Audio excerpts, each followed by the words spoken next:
क्या आप जानते हैं, एक ऐसा राक्षस था जिसे भगवान राम भी नहीं मार सकते थे, और उसका अंत स्वयं माता सीता ने किया था।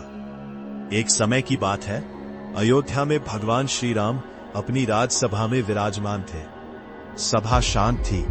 तभी अचानक लंका के राजा विभीषण वहां पहुंचे। उनका चेहरा भय से भरा हुआ था। आवाज कांप रही थी।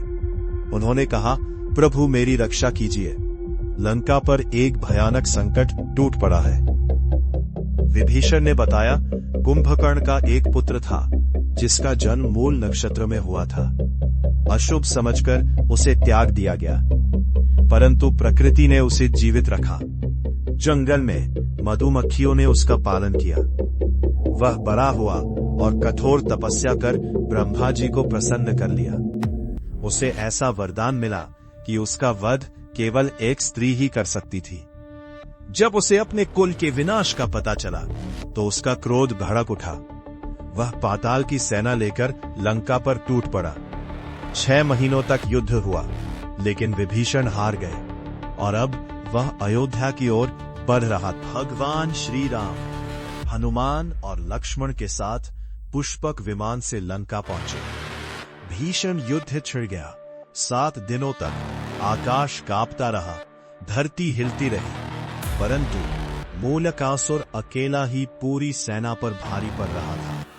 तभी ब्रह्मा जी प्रकट हुए। उन्होंने कहा, हे राम, यह राक्षस मेरे वरदान से सुरक्षित है। इसका अंत केवल एक स्त्री के हाथों ही संभव है। और फिर उन्होंने एक और रहस्य बताया।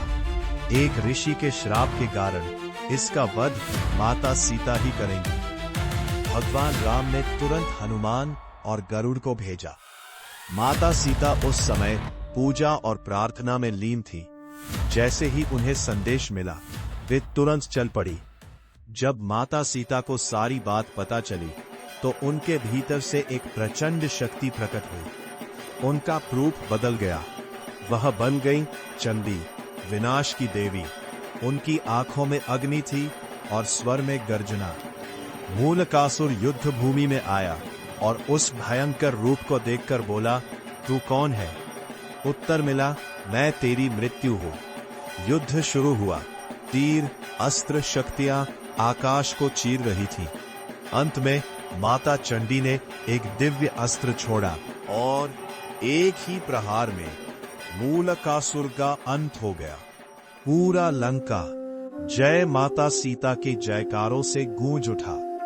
विभीषण ने कृतज्ञ होकर प्रणाम किया और कुछ समय बाद भगवान राम माता सीता के साथ अयोध्या लौट आए।